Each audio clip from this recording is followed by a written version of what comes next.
Welcome to the Wicked Radio Network. The owner of the white sedan, you've left your headlights on. The owner of the blue SUV, everybody can see you doing the dirty in there. The owner of the black pickup truck, stop looking into the blue SUV and instead check out the Tanzan Network, full of funny podcasts for everyone's taste. Better yet, have your own podcast. You can host it for free on the Tanzan Network. The owner of the blue SUV, you have to inflate the doll first. Check out TanzanDownNetwork.com.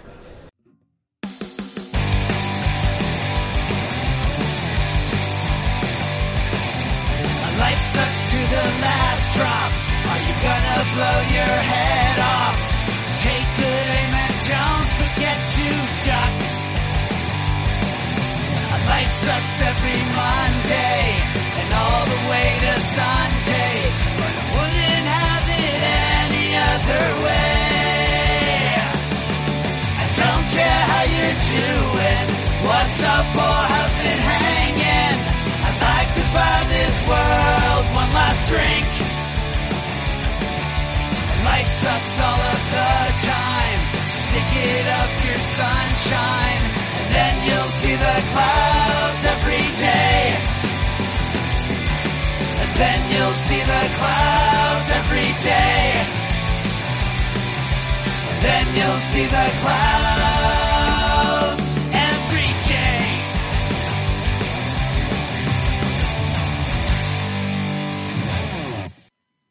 Welcome to The Crazy Life, everybody. My name is Jen. I am your hostess. Welcome back to those that have been listening, and welcome to any of our new listeners. We love having you all. Today, as always, or almost always, we have Bryan and Hanno. Hey, guys. Hello. Hey. The gang is back together for yet again, which is awesome. Sounds like we're kind of getting our schedules back in tune, which is awesome. Mm-hmm. And I like using the word awesome. Obviously. Yeah, I do too. I realized it's the probably the word I use most in texting. Nice. It's my crutch, if you will. So pretty much you put A and it fills in awesome. Oh, yeah. Yeah. Well, yeah, probably. My big thing right now, I've realized, my go-to is the thumbs up. Oh, yeah. Yeah, and I'm just using that in every day, like at work, all the time. People will say something, and, you know, if I don't really have a comment, I just give them the thumbs up. You know, maybe if I'm in a good mood, they get 2 thumbs up. All right, fair enough. I'm like, all right. You have to be careful that it doesn't come across as sarcastic. Yeah, exactly. Like it, or better yet, that you don't show them that you're being sarcastic. No, sarcasm would not be the thumbs. Sarcasm would be No. The best sarcasm is when you're able to deliver it to someone's face and they don't know it. Yeah. Mm-hmm. You've seen me do it. It's the best. Trust me. Time. It is the best. It is one of your talents. Yeah. Along with insulting people while making them laugh. Yes. I'm good at crowd control, if you will. Yeah. It's pretty awesome. Yeah. All right. Down for the down and dirty. Whose week are we gonna go with first? I'll go first this week. I keep making Hanno go first. All right, Bryan. And fuego tonight, I have to say. Yeah, I feel dwarfed in the shadow of his enthusiasm. Oh, I thought you were calling me fat for a minute there. I was like, come on, man. I'm right here. Yeah, it's been an interesting week because I'm still, I haven't been to my psychiatrist yet. So I've had, essentially a full week with no antidepressant or anti-anxiety medicine of any kind in my system here. Yeah, so I'm really feeling the anxiety this week. Like there's nothing to limit it except for, breathing and that kind of stuff. And, that is really, it sucks. I mean, there's no other way to put it, you know, because it's certainly creeping in, you know, and, you know, same with the depression. There's nothing, you know, you understand what the medicine was doing for you when you're off of it. You know where that floor was, basically. And now it's like, there's no floor. Right now, the only thing keeping me, you know, keeping any sort of a floor there is me. And so it's very important, much like you were talking last week, Jen, you know, recognizing triggers and patterns and all that kind of stuff. Or Henno was talking the last couple weeks too, you know, it's the same concepts, is just being, I don't want to say hyper aware, but maybe a little more aware than normal. You know, and I had a therapy appointment today, but I no more and got in and sat down, and my therapist got paged that there was someone else in the facility, not where I go for my mental health stuff. They also have, you know, regular doctors and stuff. So they had somebody in there that was having a mental health emergency and was potentially threatening bodily harm. So she was like, you know, if you want to wait. And I was like, well, you know, you don't know how long that's going to be. So why don't we just reschedule? Because I'd prefer you go help them, you know, much like if you were somewhere and someone's bleeding out and you're like, hey, I stubbed my toe, you know, it's like, it hurts. I could use some help, or I broke my toe even, you know, it's like, I could use some help, but they're bleeding out kind of a thing. I'd prefer, you know, you go help them. So, it's going to be next week before I, you know, go back to that. And that kind of sucks, but again, I can't look at it any other way, because if I do, I'll beat myself up, because I'll be like, stop being selfish. You know, that person clearly needs her help. You need her help, but tomorrow, that'll all still be there for you. You know, even if you went there today, that'll still be there tomorrow. And with that person, if they don't get help, who knows? They might not be exactly. So I absolutely can't. I can't be that selfish. I can't let myself be that selfish. So, you know, and you know, so it kind of sucks, but whatever. You know, I go to the psychiatrist tomorrow. You know, I'll have to talk to him about the, you know, allergy I had with the other medicine, and then, you know, see where we go from there. So that'll be fun. Get to start something new. Oof. That's rough. Yeah. But other than that, it's been, you know, a week. The good part, though, in the stuff to focus on is that you have been managing. It's been hard, but you've been managing. Yeah, I've found myself this past week isolating, though. Like, I've been going, and not necessarily in a if this makes sense, not in a depression way as much, but in an anxiety way. Almost like I need to kind of pull back, because my anxiety was running high, so I kind of need to isolate so that I can, you know, it's like I don't want to be I don't want to be around a lot of people, because you don't want the stimulation. Basically, it's like I want to just be kind of left alone. You know, you're controlling your environment. Yeah, I was trying to think how to word that. Thank you, Henno. That's a great. That's exactly. And you're also in a lot of ways doing a public service, so you know you don't reach out and choke somebody. Right. That needs to be a day. Oh, no, it doesn't. That's a terrible idea. Terrible idea. No. I forgot what I was going to say. But anyway, so that's been pretty much it. I've been, thanks to Henno, trying to recover some stuff off my computer, and that's been an up and down thing. Mostly good, but it's been a foot in the pants also. So that's been something to distract yourself with. Yeah, but it's also kind of added to anxiety, and you know, not so much the depression, but it's been added to the anxiety. Sure. Yeah, so. But that's all right. It's, you know, it's, you do need things that kind of, you need the periodic pop quizzes, you know, it's something, it's something that you certainly need as you go through these journeys. You know, you keep studying, and at some point you need those pop quizzes to kind of see where you're at, you know? So that's basically the way I'm going to look at it, I guess. Yeah. There you go. Yeah. So I think that's pretty much what I got. But you, Hannah? So, day after we podcasted last week at my work, we had a sit down meeting and we finally had resolution on everything. Ooh, nice. Nice. Yeah. And it was, nobody got fired. So this wasn't, so did it go down kind of like, at the end of like the Bachelor TV show or something like that? Everyone gets roses. Everyone sits down and anyway. It's like, you're safe. Yeah. No, it was fascinating because my one coworker who's been out with he really has a bad neck issue, and he came in specifically for this meeting, and the general manager of the health club was the one that basically we're getting a new employee handbook, but he had a page full of bullet points, and it was literally like a solution for everything that I brought up in my interview. Mm-hmm. Nice.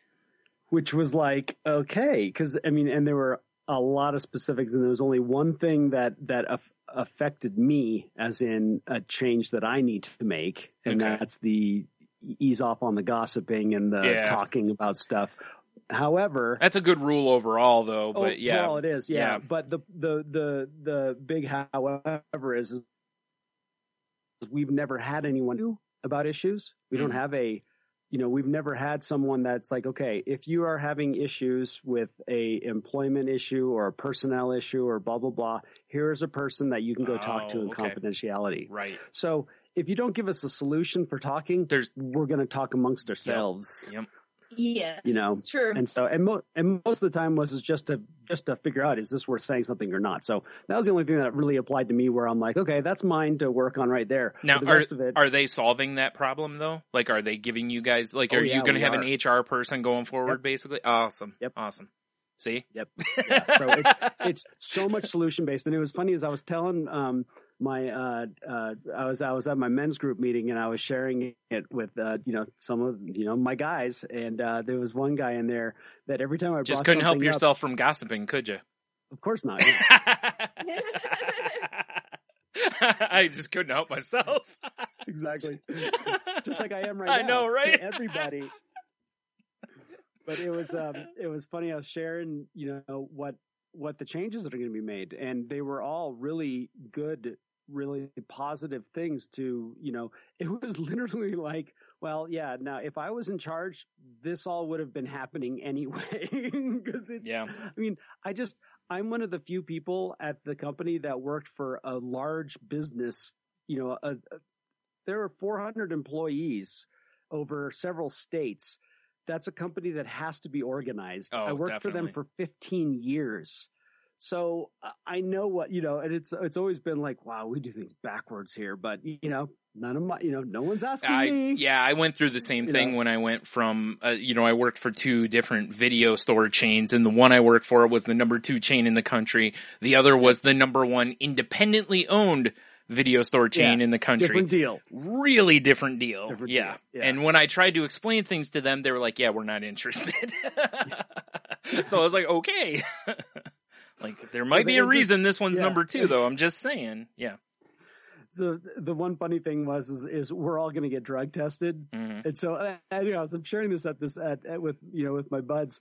And this one guy keeps making comments about how, like, fascism in the workplace and, blah, blah, blah, this, and how harsh everything was. And I just kept looking at him, and I'm like, it's interesting perspective. Like, this is where I'm like, okay, you've been sober for a year and a half. I just went on 9 years. I look at everything as a positive and an opportunity to grow and to improve our teamwork. And he's looking at it as every single thing as a restriction and a burden. Yeah. And I went, that was me 10 years ago. Right. Yeah. Today I'm, and it's like you said, it's not, you got to have those little benchmarks all the time, whatever it is, something to just check in with yourself sometimes. And so that was to get that. It was funny that's honestly why I like to go hang out with other sober people, because I get reminded of me, because somebody walks in that's new and is me 10 years ago. Yeah. And I go, oh yeah, I was that guy. I don't want to be that guy anymore. Right. You know? That's why we always say that the newcomers teach us more than the old timers. Yeah. Because, you know, and anyone that goes out and tries it and comes back in. So give us a report. Has it gotten better out there? Yeah. They always say, nope. It right. hasn't. Yeah. Stay where you're at. Like, okay, just checking in, you know, just making sure. Yep. But anyhow, the long and the short of it all was, as I walked out of there, you know, all anxiety gone. You know, I'd already come to terms and accepted the fact that, you know what, no matter what happens, I'll be fine. And I was okay with that. And this ended up working out really great. Not so great for my boss per se, because pretty much everything was directed at something that he's done before. Like, yeah. That is always tough, you know, like it is. Yeah. Yeah. So. Like, okay, we're going to bring in this person and, you know, we're going to have solutions afterwards. And you're reading the list and, you know, you're like, Yeah. So like, how come I'm the only one who got one of these sheets? Yeah. You know? Totally. So yeah, that was just nice to get out of the way. Mm-hmm. And then the other thing, I just been run down, like, you know, I'm still not feeling well. You know, I think I for a while there, I had a sinus infection, and that may have just, you know, I have a crummy immune system. There was a pediatrician, you know, said that I would, you know, basically my immune system would start collapsing when I was in my 30s, you know? So it's like, it's a miracle on this, you know, that's a good time. This far along. Yeah. So it's like, sometimes when I get sick, it just doesn't go away. You know, it can take a month, often ends up getting antibiotics and that kind of thing. But the hard part about it for me is because typically I'm a rather active person, and I have lots of hobbies and activities, and I love to do them all. And when I feel this way, I just don't want to. Yeah. Well, it's tough. It's tough to sniff glue when your nose is all full of junk. I mean, well, that's the other thing too. Yeah. Let's put a dent in my huffing at work. You better watch that with the drug testing, Hanno. Yeah, that's true. But yeah, it's just been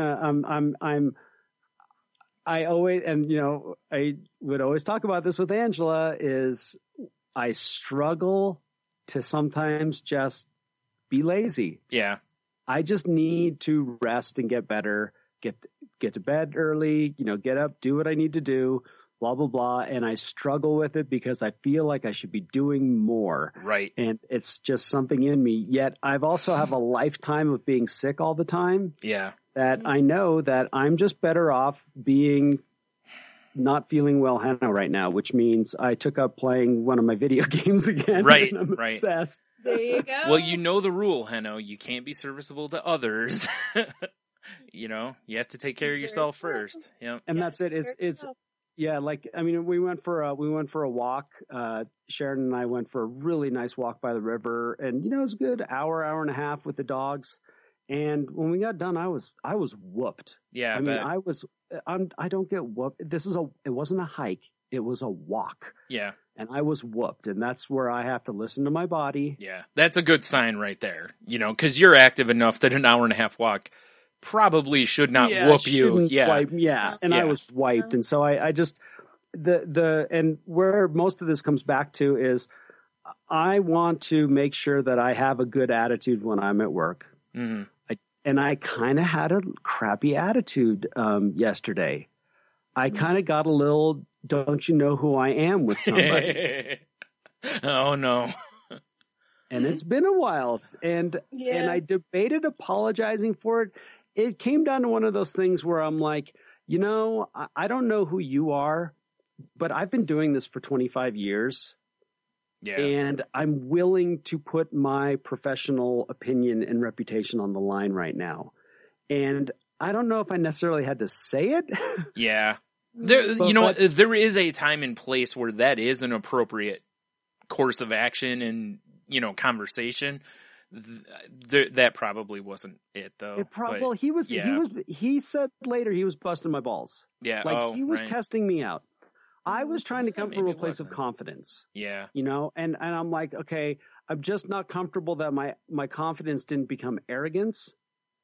in the end, I was still willing to find a way to make him very happy. And he apologized to me for busting my balls a little bit. And I was like, I'm not going to apologize for responding. Yeah. I chose not to, and I'll have to, I'll have to let this one simmer a little bit. But the point being is that, I don't know if that was because I wasn't feeling well and my patience was short or whatever, but it's always a reminder that when I am a little bit off, that, like you said, I need to control my environment a little bit. I need to take a little extra rest. I need to be a little more cautious so that when I do have to be in the places where I'm around people, I don't like going home wondering if I went too far. That's my problem when I get with my anxiety or like when I've had migraines especially, is that I know my temperament changes drastically. And you saw it in Chicago. I try so hard not to be, because my temper used to be way worse than it is now. I used to like, and I know it's still bad at times, but it used to be, it was boom, and I'd be really mad at, and most of the time it's not that way anymore. I've done a lot of changes to myself so that I'm not so bad about a lot of that. But anxiety and stuff, like a lot of it is more of a like panic attack driven, to where once I've hit a point, I there's just no tolerance. I can't tolerate stuff. And I get really, trying to PG this, jerkish. And, and that's the way I was in that bar we went to on that, when we first got to Chicago, I was like, I have to go now. Like, I have to leave now. But I had to be that way for myself. Like, if everyone else didn't want to, that was fine. And I know it came across as rude, and I'm not necessarily apologizing for it because I've already done that. But it's just, I'm explaining it, that's where I get. And knowing that, I try not to be around people when I know I'm going to be like that. Like you were just saying, Sure. It's when you're going to be that way, it's like, like, then again, when I have migraines, I am so on edge, basically, that, just someone turning a light on and I'm like, and it's almost like Hulk smash just from a light being turned on. The last thing I want to do is have to tolerate anything. Probably not the best environment to put, best time to put me in a room with people or have to interact. It's so that's where I sit there, and I and Sharon and I talk about this a lot, where, we don't go out a lot. We don't go to a lot of parties and events and things like that. And a lot of it is, to be honest, I like that when I put my head on the pillow at night, I'm not regretting anything. Yeah. I know, that's such a good and bad feeling sometimes, though, for me. And I'm like, okay, I haven't been going out and being social. I haven't been doing as much as this, but I go to sleep at night with a pretty darn clear conscience. And to me, that's gold. Yeah. Because, after you've, when you've spent a lifetime, like I've just spent a lifetime being in my head. I've always either been future casting or worried about, or thinking about the past. And the only time I want to be in my head now is when I'm being creative. Yes. Not beating myself up. And that's something, that's such a great point, I miss being in my head when I was creative. Like I can't do that. I can't get in my head. And when I have my glimpses of it, it's like, yes. And then like you hear or feel kind of that other creeping in, and it's like you want to just slam the door on that. And it's like, no, you're not allowed in here. It's like, this is the safe place, because it reminds me, when I was a teenager, I'd get home from school and I was bullied a lot in school. I was picked on for a variety of reasons. I think I've gone over on this. If not, go to YouTube, search Salty Language Pod. I did a video where I talk about my bullying, how I was bullied in high school, and watch the video. It's a real short video. In fact, I should put the link up on our page at some point. And I talk about it to some extent. I don't get real detailed, but I talk about it a little bit. And then I'd get home and again, it was the same thing. I'd isolate, more so for depression reasons. And I'd go into my room, I'd get my sketchbooks out, and I would just emote onto my sketchbooks. I'd dump the day onto my sketchbook. And what I was doing was and in my head, I'm like, I'm being creative. I'm getting all this out of my head, but I was trying not to let all of that into that safe creative space in my head. You know, I was still trying to, this is still my spot. You can't have this, you know? And in my room, creating, drawing, whatever, in that sketchbook was my space. They could not have it. You know, they can pick on me for my weight or whatever it was at school, but they can't have this. And you know, and eventually it wasn't that they got in, it was that I opened the door and kind of just let the creativity out, basically. In a way, it's kind of how it is. So that's when one of the things I'm trying to figure out in therapy and stuff is how to basically, you know, the old saying, what is it? You can't get the horse back in the barn or something like that. You know, once I don't remember the saying, but it's something like that. You know, I'm trying to figure out how to get that to happen. I have to just buy a new horse, I think. I don't.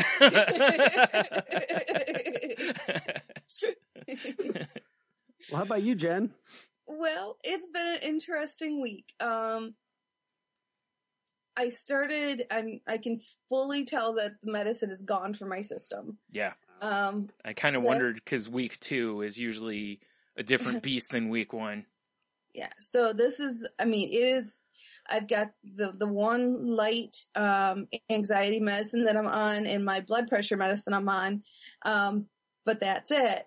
And work is getting more stressful. And it's interesting because, like Friday I was just irritated, and I have no reason to be irritated. I was just irritated. So, and I came home and I was irritated, and, by the way, I want to interrupt you real quick. That's not a true statement. Huh. You do have a reason to be irritated. You're not accepting the reason that you have to be irritated. You have a mental illness and you're not medicated. You have a reason to be irritated. Okay. I'm just saying, I'm not a doctor, but I'm just saying. All right, I will adjust the statement. And Henno's gonna go tell all his friends now. So he was texting while you were talking. Yeah, I was just saying, you're not gonna believe this crap. Sorry, go ahead. I was letting the person is sending me messages like, yeah, I can't talk right now. I'm in a podcast, and you're not going to believe what she just said. Yeah, right. Oh my God, this is so good. Wait till later. Oh man. No, with no specific reason, like no outside influence reason. Nice try, Dev. Irritated. Right. So, and so I was managing through it and stuff, and I came home from work, and my fiance, who was off work all last week, wanted to clean the carpets and had rented a steam cleaner for the carpets after I had just worked 8 hours at work. Not really wanting to do anything. Yeah. And he comes in and he's like, okay, time to clean carpets. Yay! Like, cool, I'm gonna go somewhere else. So he got to see a side of me that I don't think he's seen before. Because at one point he was literally standing there just looking at me. You're like, do you know who I am? I've been here for... No, I'm kidding. Yeah, pretty much just standing there looking at me. And I'm giving you all the stuff tonight, Henno. And he just looks at me. And I looked at him and I'm like, what? I said, you don't know how to respond? He's like, I'm like, yeah, you've just never heard me say these things or act this way before. He's like, I don't dislike it. I just don't know what to do with it. You're like, what you got? What? What? You got something to say to me, little man? Pounding my chest. Yeah. Yo, come on. I'm pulling the toothpick out of your mouth. And so that was kind of the first clue that in, but yeah. So I was off this weekend. Then Monday was an up day at work. Tuesday was a down day at work. Today was an up day at work. And I'm like, God, up and down, up and down. And I'm like, smack on forehead. Guess what? Bipolar. Up and down, up and down. It's the definition of what it is, you dummy. Wow. Yeah. So I'm like, okay, yeah, I'm feeling it. And the thing with, yes, people have ups and downs, and I've been toying with the idea of going back on the medicine. And it's interesting talking with my fiance, because he really would like me to try to stay off the medicine for health reasons and stuff. And so he's trying to help me manage through this. But he doesn't have mental illness, so he doesn't understand. He's never really had to go through any 12-step program or anything like that. So he's trying to understand without knowing. So I give him all of the credit in the world for being in that position, because it's a very difficult position to be in. Definitely. Yeah. So he's trying to offer me support and tips and health things. And one of his ideas, he's like, well, when you're feeling stressed at work, eat dark chocolate. And I'm like, I like this idea. This is what I do when I'm stressed. The problem is I eat all the dark chocolate. Yeah, exactly. Which, as you can tell, I've been a very stressed individual in my life. And that's the thing. And and I looked at him and I'm like, and I love him for it. It's like, I love that you're trying to think outside the box, and that he's looked it up online, and dark chocolate releases endorphins in your system and all of this good stuff. And he's done this research behind it, and he's really putting a lot of thought to it. Mm-hmm. And I wish it was as simple that I could have a piece of chocolate and help balance me out. Look, I'll give him all the credit in the world, because just doing that is more than how many people that you know. And, I'm not naming names. I'm not putting anyone down. But many people wouldn't do even that much work. So it's awesome that he's even willing to do that. That's great. And that's what you always hope for with anyone who's in your support system, or your support group, whatever, And he's like, make sure you get your sleep. You have to go to bed early. You have to get your sleep, because sleep is super, super important for helping you keep your stress levels down. Yeah. And so he's been very, very supportive, and I appreciate that. But I still don't know if I'm going to be able to do this on my own. And, I keep going back and forth with the whole idea of them, because what I'm flirting with on a personal level is fine. But at a work level, I'm finally in a position where I feel like I'm being groomed for something. Yeah. Mm-hmm. It's like, I feel like there's people watching me and with expectations, and they want to see me perform. They want to see me step up. They want me to see me take leadership roles, unofficial, of course, type of thing, to see me in these positions to eventually move me into these positions permanently. Mm-hmm. And I've never had that opportunity in my life, and I've wanted it for so long. And that's such a scary spot to be in, because in my head, I'm like, I'm doing a lot of the same things that I know I shouldn't be doing, such as the future casting, the trying to read people's minds. Yeah, that stuff's no bueno. Yeah. It's on the distorted thinking worksheet. I know. No bueno. No good. No bueno. Yep.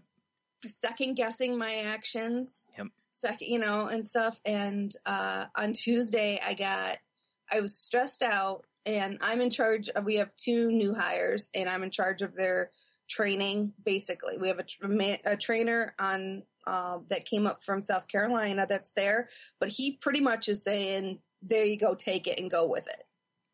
And he's like, show me what you got, type of a thing.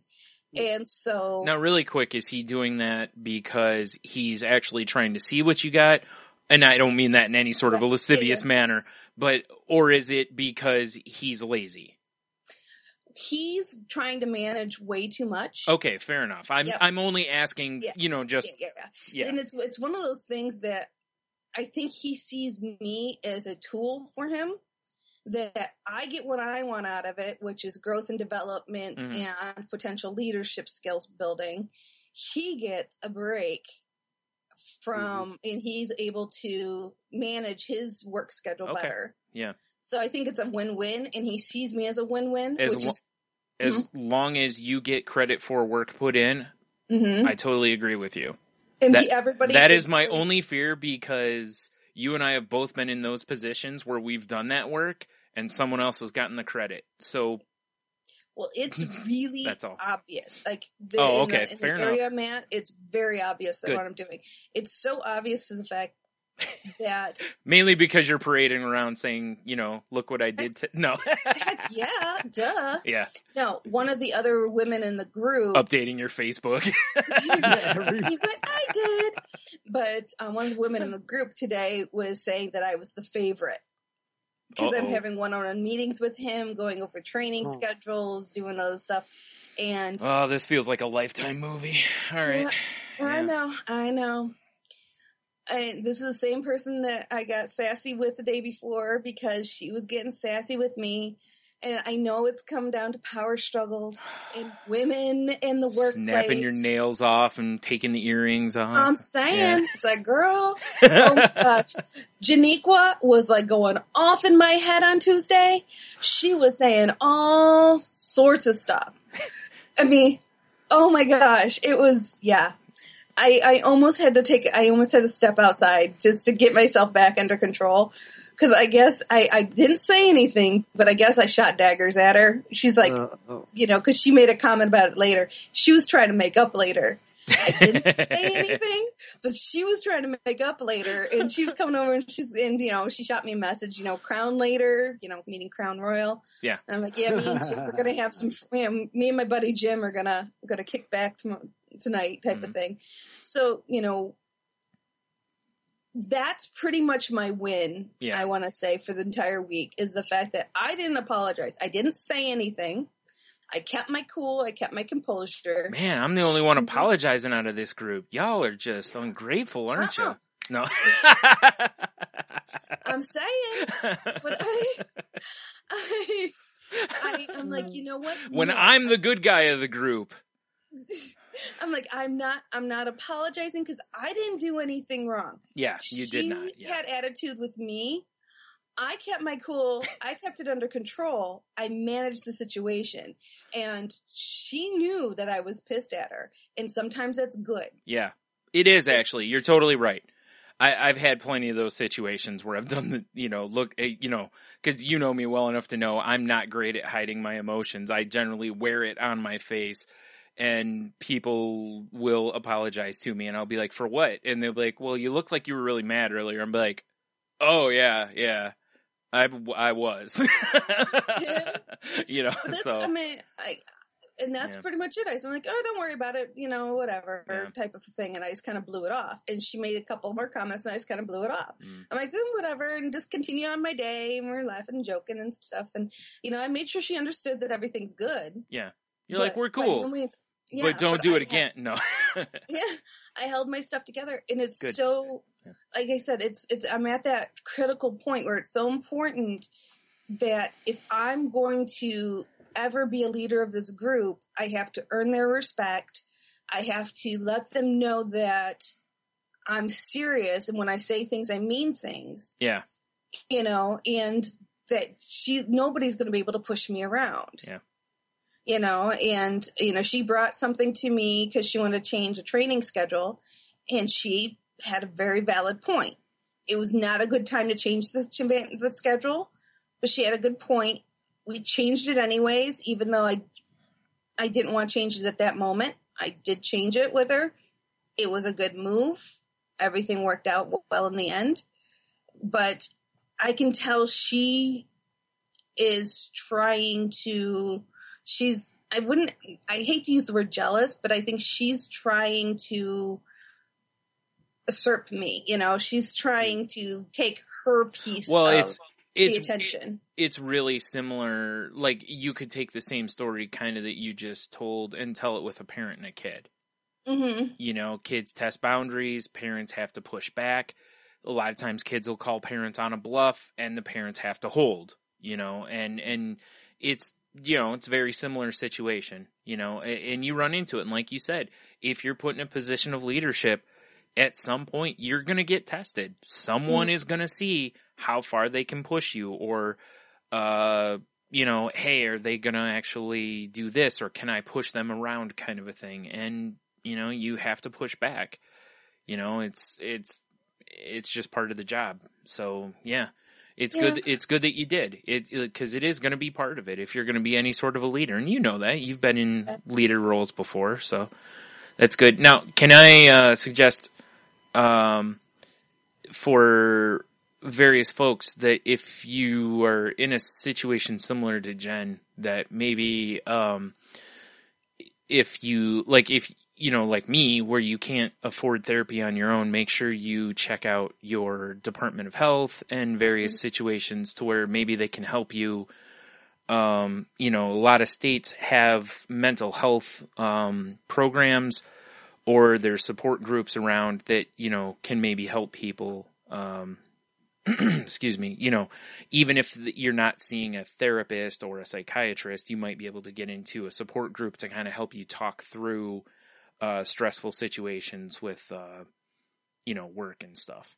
So exactly. Because as you guys just heard, minor complaint session. From yeah, but if you don't, if you hold those inside, like you said, you don't want to keep those and keep running through them over, because when you do, it was something else that could happen is if you keep those inside and you keep running them over in your head, maybe the next time someone does that to you, maybe you go, well, I was really harsh on, and maybe you're softer next time. And, maybe that compromises your position. Whereas, you did what you did. And each time someone comes to you, it's a different situation. It doesn't matter what you did last time. All you can do is take what's in front of you and you analyze what's in front of you, and that's it. And, and this is it's just a brand new ground for me. This is the first time that I'm taking leadership. I'm not waiting for someone to give me leadership. Right. And it's a whole different type of maneuvering, in the corporate world. Yes. And it's a very dangerous move. I feel like I'm jumping from one ladder to another. It's a shark move.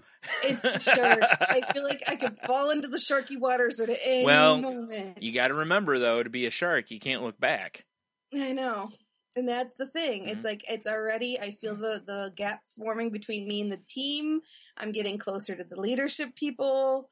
You know what I mean? I'm feeling the movements. I'm feeling the changes. Leadership's talking to me a lot more freely and sharing a lot more information than they have in the past. At some point, it looks like I'm probably going to be doing the metrics for my entire team, including seeing where they make errors and addressing the errors with them. Yeah. So it's like I can see where things are starting to go. Well, realistically, without, obviously I'm not going to give details of your job or where you work or anything, but knowing your resume and the job that you're doing, you're overqualified for that job. So I'm not surprised by this. You know what I mean?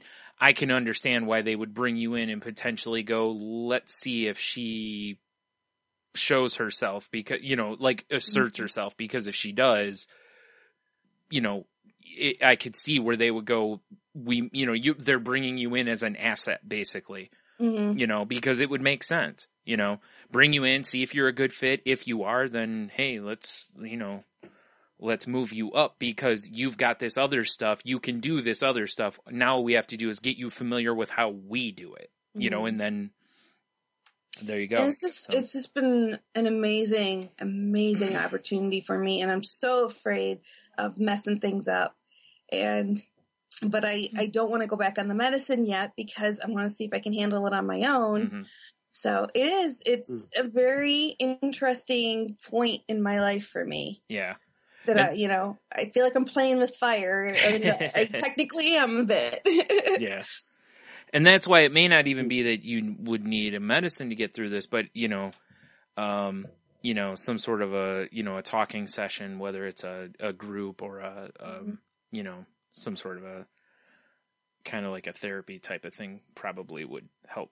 Certainly, Because if nothing else, it gives you game plans and strategy for, you know, just helping. It's similar to like, you know, when I'm in therapy, you know, like when I'm like, well, I'm thinking this way and this is how I'm doing. And she's like, no, quit doing that because it's the distorted thinking. And, you know, whenever I'm in there and I start blah, blah, blah, and she's like, we talked about the distorted thing. She reminds me we've talked about this, you know, like you know that, you know, you have the techniques for dealing with this. And if nothing, you know, it's kind of like it's similar to like a shooting coach in basketball or something like that. You know, they're watching your form and they're like, hey, tuck that elbow, or, you know, like that kind of a thing, basically just reminding you, hey, your technique's getting a little loose. Just tighten it up. Like, and that may be all you need. You might be okay without the medicine. You just might need somebody to help you, you know, straighten the technique out, basically. Right. So, this is true. I mean, that's kind of what I was meaning, you know, like with other people too. They may just need something like that. You know, again, I'm not a doctor, so I'm not giving actual advice here. I'm just, you know. But it's good, the idea that you have an alternative. Mm-hmm. That if you're not using the medicine, that there are still tools that may be beneficial to use. Mm-hmm. Yeah. I think is always good, because that's that. To me, it comes back to basically complacency. Yeah, it's that whole thing about, you know, we talk about a bunch is, you know, when you're feeling good, everything's going well, that's not a reason to say I'm fine, I don't have to do what I need to do. Yeah. Because that's the beginning of complacency. And I just, yeah, and hey, sometimes we need to go through it and just to experience it and go, yeah, I shouldn't have done that one on my own, or, well, learn. Like I was saying earlier, like right now, I'm experiencing, you know, I'm kind of like, hey, there's no floor here. You know, I'm realizing that, you know, and again, you know, kind of a thing. So it's, you know, I'm like, hey, I kind of want to be back on a drug because I kind of liked that floor being there a little bit, you know. So Jen, how much so it sounds like you're in a very new dynamic situation. There's, you know, I mean, it sounds like there's a potential for you to feel some pressure and that kind of a thing. So with all that going on, you know, you're sitting here going, I don't know if I want to go back on the medicine or not. I mean, do you think that not being on the medicine could have some benefits here? Well, I like the feeling of, I mean, I feel a lot more emotions when I'm not on the medicine. Yeah. And it's I feel a lot freer. You know, I feel things more, and I feel like I'm more free in my brain is more free to think and do and stuff. So I feel more present, in the moments. Like that's the benefit of not being on the medicine. There's also the medicine that I was on is very safe. They even said that if by chance I would ever get pregnant, I could stay on that medicine. So it's not like it was a heavy, hard-hitting medicines like the ones that Bryan has been on with a lot of side effects and stuff. Still side effects, but nothing as bad. So going back on them is not that bad either. But, you know, and there's a financial aspect to it as well. You know, it's nice. I mean, it's $150 a month or so that I get back in my pocket. Yeah. So is there potential that maybe, like you were talking about, you know, not feeling in the moment and stuff. Like one of the reasons I didn't like Effexor was it put me into a permanent gray blah kind of feeling. Yeah. And when I told the psychiatrist that, he goes, yeah, that's not the medicine for you. You know, like that is not what we're looking for from the medicine. So was the doctor happy with how you were feeling? Were they okay with the feeling you were getting from it?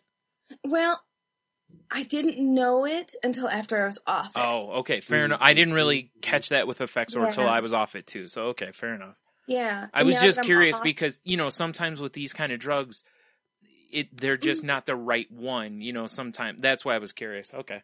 Yeah. I'm not advocating for you to go on back on. I was Oh, just yeah. asking for my own curiosity. No. And I have tried one other, because I was on Abilify for a while, and Abilify makes me very, very tired. Yeah. And that's no good either. Yeah. No, and I did go on another one, but that I just took samples, and I didn't even get it filled because I took a couple samples, and I was nauseous all day. So I'm like, yeah, can't exactly. do that one either. Yep.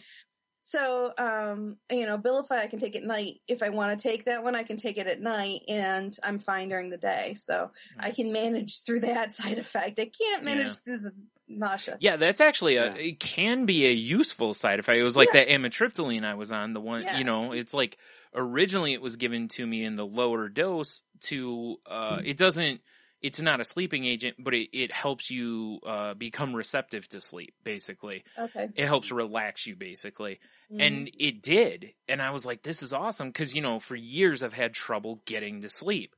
And I noticed I was able to sleep a little better and easier at night. And I was like, this, if it does this and it helps a little with the other, that's great, But in order for it to do anything for the depression, it had to be on a higher dose, and that's when it starts getting, awful. So, yeah, but, Well, the other benefit that it's coming out of it is I'm less reserved, which in some ways is really good because I'm more me, and my quirky personality is coming to the forefront. Mm-hmm. That's what Dan was seeing the other day when, he was looking at me all funny. It's because my sarcastic quirkiness was coming out. Mm-hmm. And you're welcome, Dan. It's one of those things that part that people would say they miss. Yeah. Before I was on the medicine, that's starting to come out. I'm just more animated, basically. Mm-hmm. Much more animated than I am when I'm on the medicine. So, which is good, but it's also kind of a deficit when it comes to like work environments because animated is not necessarily, not necessarily what they're going for sometimes. So it's keeping that in check and keeping it professional. Yeah. And of course, anything else too, like, where you have to be hyper aware of, and of course letting him know as well, of anything that could be potentially harmful, exactly, that you have to make sure that you don't put yourself in, and I don't necessarily mean like self-harm kind of stuff, but being careful with alcohol, putting yourself in situations to where, for sake of argument, like when you went to New Orleans, like not putting yourself in bad party situations or, those kind of things. You have to be really aware of those kind of things and stuff so that, because that's, something that some people... Don't put myself in opportunities where my judgment can be tested. Yes, exactly. Because that is something that some people with, when they have manic episodes, sometimes they do really questionable things. Like I mentioned last week, that episode of that podcast, if anyone's listened, it was that guy goes on a really weird journey, And I've done some really questionable things that I hate to say it this way, but I don't have a better way to say it yet, but in my right mind that I would not have made those decisions. Yeah. But given that moment that I was in, it seemed like an amazing idea. Right. Do you ever keep like a journal when you do these changes? I haven't been. I kept a journal before I went on medicine, to kind of get to that point of going on medicine, but I have not kept a journal since.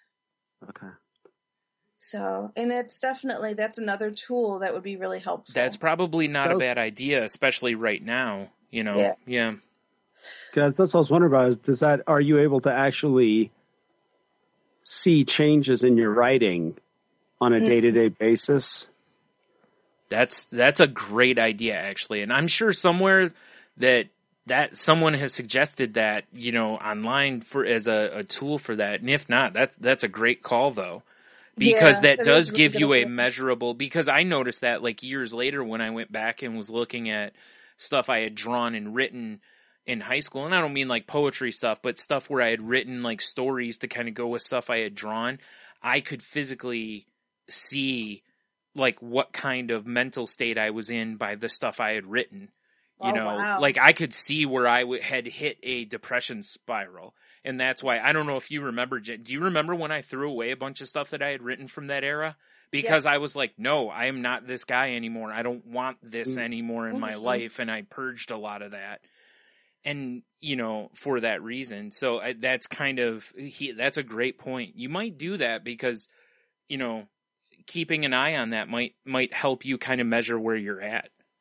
Yeah. Even if it's just like a paragraph, like with almost like code words or keywords, something that's just significant to you about how your overall vibe was for the day, even if it's just a paragraph, so that, and that way, if you keep using the same terms like for several days in a row, and then all of a sudden those terms aren't there anymore. Yeah. Okay. Well, why? What changed? Right. Or like a 1 to 5 scale or something like that, with like 1 being manic one way, 5 the other way or something, and 3 is balanced, you know, or something. And especially because you said up and down, you know, it's like, okay, well, how up and down have you, you know, like what, all right. I had an up day, I had a down day. Well, how were they different? You know, right? And maybe why was there a factor? You know, and they're very specific, and that's the thing with good call. With bipolar. It doesn't take much, but it's usually a point. Yeah, where the teeter-totter basically tips. Yeah, it's the same way with me and my depression. You know, it doesn't. Sometimes it doesn't take much to really, you know, tip me one way. It's just that you hit that point and it's like all of a sudden flip, you know, and then trying to figure out how to flip yourself back. And then, you know, and then you're in this teeter-totter thing going back and forth, which gets old real quick. It's so funny you say that. And in my head, it's like you're describing a teeter-totter. In my head, mine is Milhouse when he's on the teeter-totter by himself. Oh, there you go. Because it doesn't go both ways, you know. It's yeah.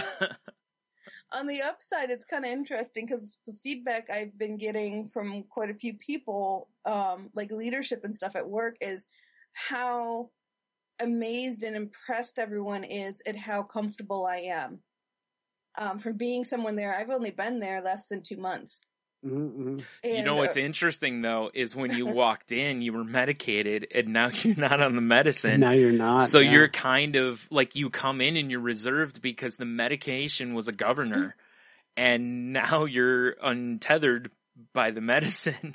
So that's in no way are we recommending this. No. But man, you could really kind of fool people that way. Yeah. You know, I mean.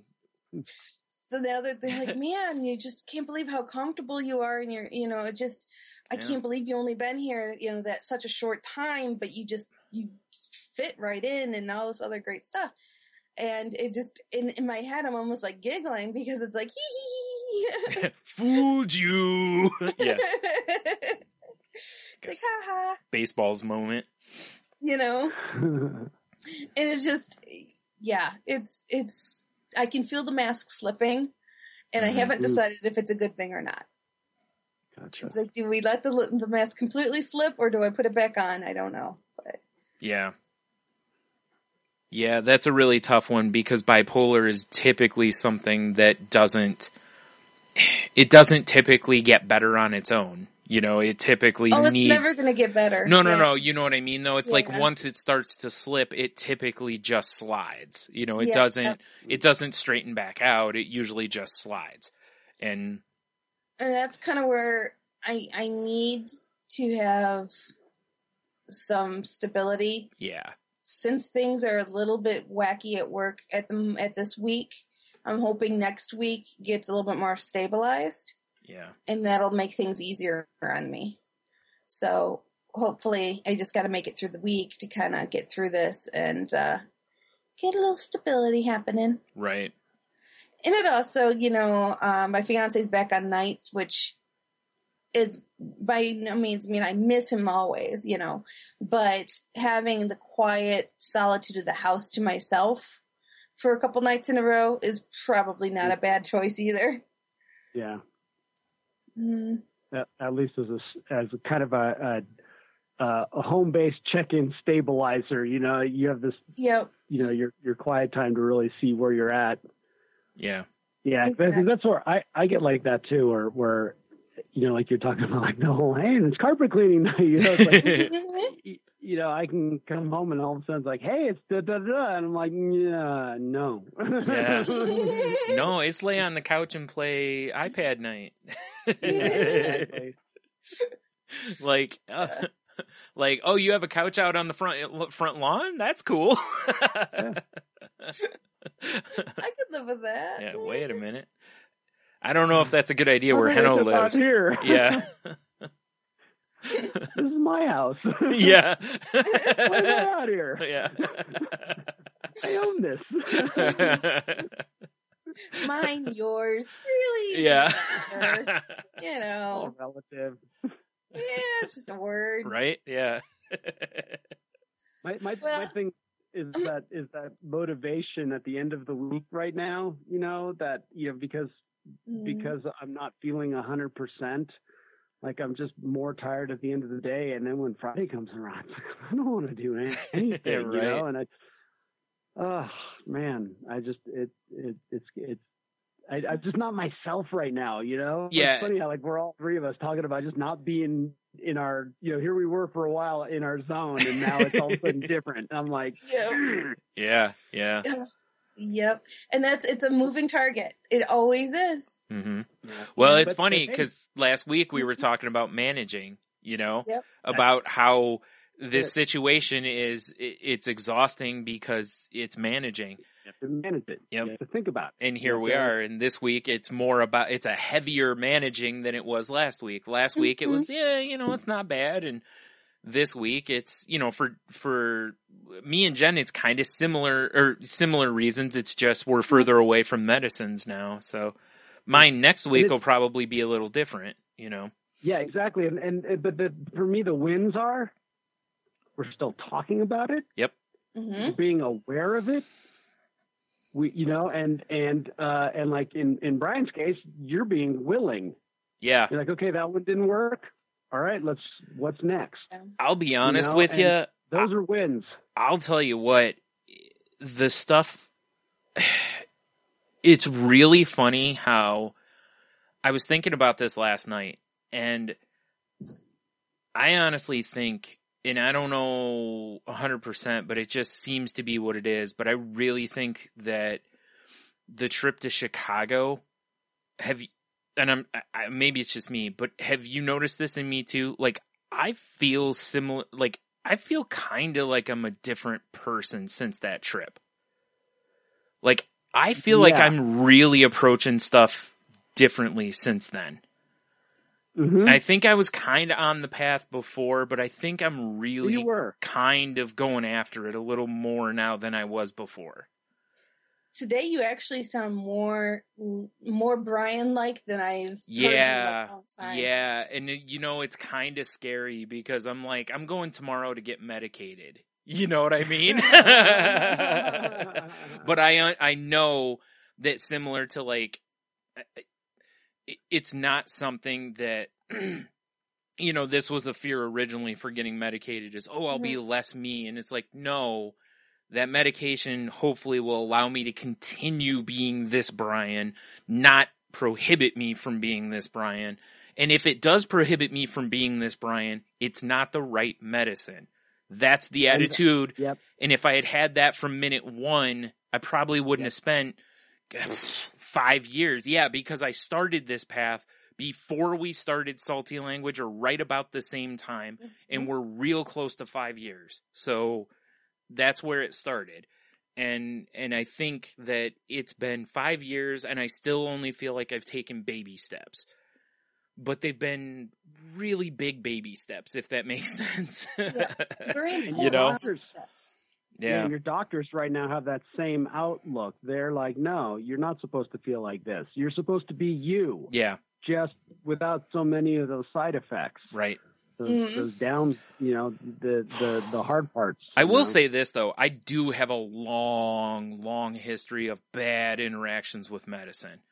You know, I mean, since I was a little kid, me and medicines have I mean, I've fought some fights with medicines in my lifetime, so I'm not entirely surprised that it's gone down this path. And again, I'm not trying to be negative. It's just, I mean, I've been in the hospital with, allergic reactions. I've had hives for 6 months. I've had, what else was there?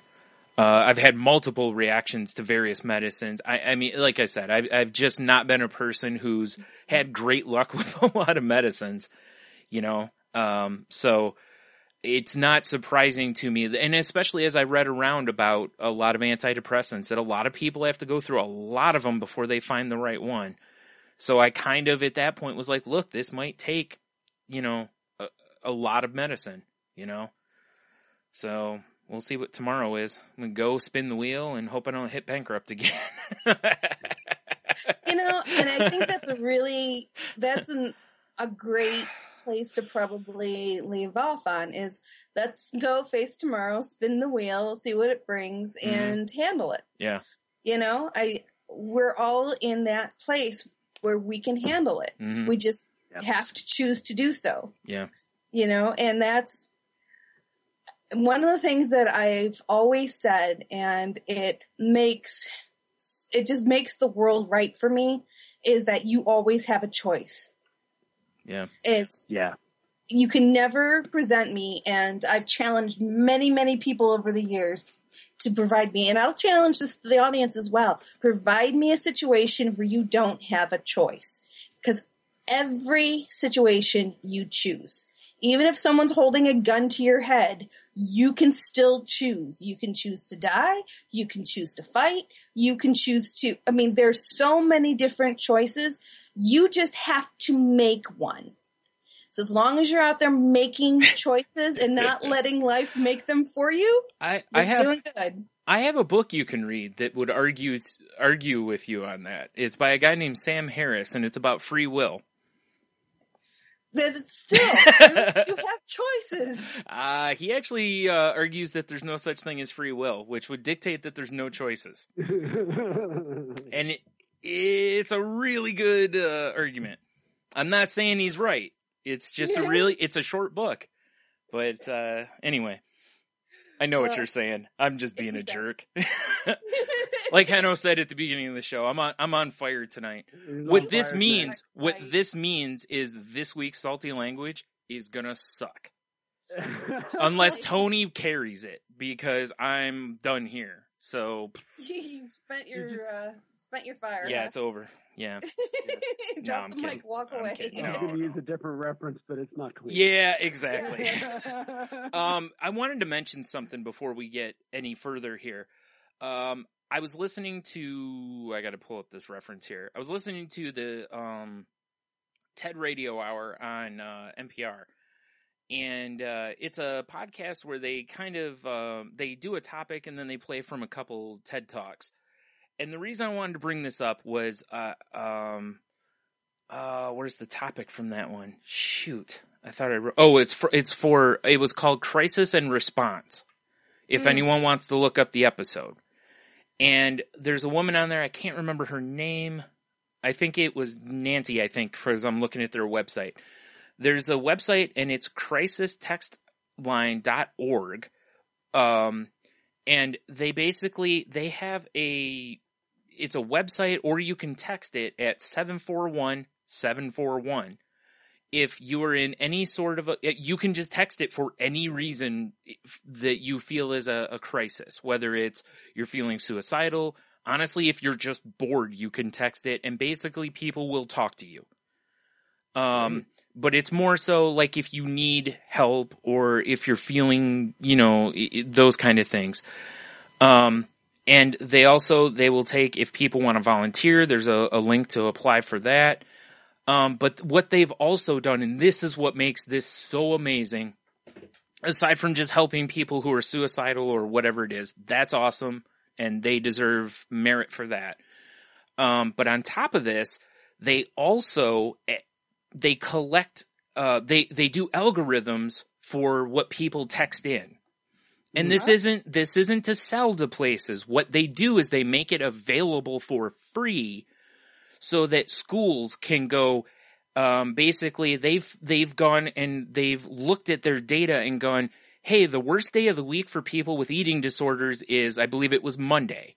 So schools can be careful of what they serve food-wise on Monday to help people with eating disorders. The worst time of the day for people with overdoses is this time of the day, so that maybe people who this and that can help people. They're making this information available so that people can take that information, like, groups and places that can use this information that help people and apply it so that overall more people can get the help they need in a targeted manner. The way information should be shared and used. Yeah.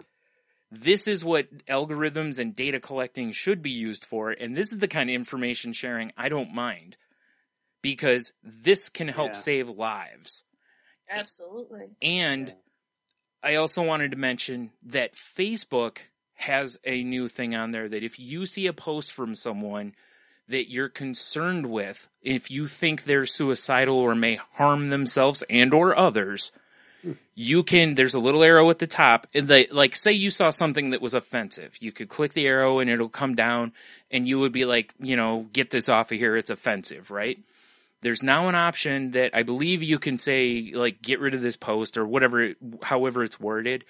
But one of the options is something like, I believe they're suicidal, or it's worded something similarly. And what happens is Facebook has a thing set up. They will alert the local authorities. Wow. To try to get someone to help the person. Awesome. Which is an awesome service. And when I read stuff like this, it warms me up because I keep reading about people killing themselves. And a lot of times it's because you read cries for help from people. I see them. I saw one a couple nights ago on Instagram, and it's somebody I just follow. It's not someone I've really interacted with. And she posted something about, like, I'm not sure I can take this anymore. It all seems like too much. I sent her a message, and I was like, look, I know we've never interacted, but if you need someone to talk to, if you're in a bad way, please hit me up, And I talked to her for 2 hours. Wow. Okay. I'm not looking for any sort of congratulations. I'm not looking for anything like that. I'm just saying, if you see someone like that, just reach out. Sometimes somebody may be just looking for some attention, but you never know when somebody might be sitting there with, a knife or a gun or pills or whatever. So there you go. There's my long-winded way of saying don't kill yourself. And if you need help, get it. I'll have the links available for the crisis text line. Seriously, jump on their website and look around. There's some really cool stuff on there. They're hiring, according to the website. You can apply on there. They're looking for volunteers, if you're looking to give something back or help some people out. So there you go. Yeah. Good one. Boom. Drop mic. Take care of each other. I'm on top of it. I'm Fuego. I'm just naming this show Enfuego, in fact. Yeah. Because we don't really have an official topic for this one, so I'm just calling it Enfuego. Enfuego. So, perfect. That being said, everybody, if you want to continue the conversation with us, you can contact me via Twitter at Jen's Crazy Life, GEN. You can also contact us through our website at thecrazylifepodcast.weebly.com or shoot us an email at thecrazylifepodcast@outlook.com. How can they reach you, Henno? You can get me at Ida Henno on Twitter, and you can also find me on Facebook. Just look for Henno Heiter, and I am there. Awesome. And you, Bryan? You can also find the show at the Crazy Life Pod, where I occasionally throw up a link, for just occasional stuff I stumble across that I think is interesting, pertaining to things we've talked about on the show or whatever, or when new episodes go up. You can find me on Twitter at Stunami. You can check out the other show I'm part of, which is Salty Language, on Twitter at salty_language or at saltylanguage.com. You can, I'm trying to remember. Oh, we're part of the Tangent Bound Network. and the Wicked Radio Network, which you heard fanciful bumpers at the beginning of the show because I finally was able to get them again.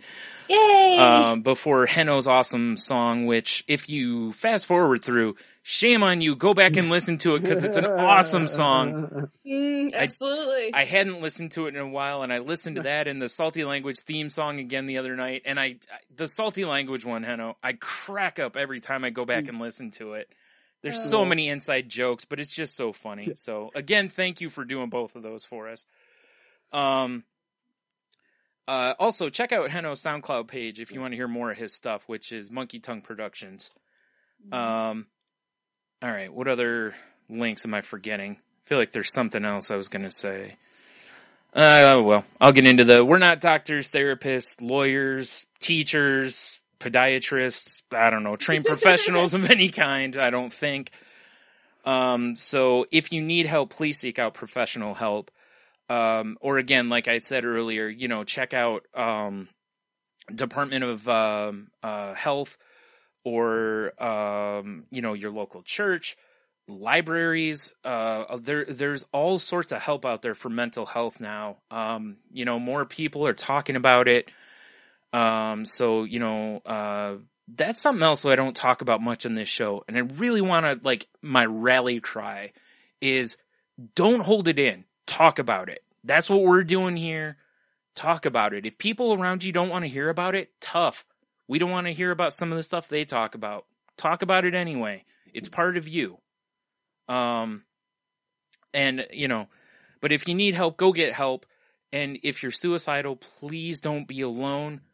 Call somebody, whether it's the number, text that number I talked about earlier, 741-741, call the suicide prevention hotline number. Somebody in your support group, hit up one of us on Twitter or Facebook or however it is you find us. We'll talk to you. Call 911, tell them you're having a mental health emergency, or have somebody drive you to a hospital and tell them you're having a mental health emergency, and they'll help you get the help that you need. But please don't kill yourself, because that's not the answer. Please, please make the other choice. Absolutely. And with that, everybody, haven't said in a while, so wiggle your toes, keep the blood flowing, take your deep breaths, and make your choices, and keep breathing.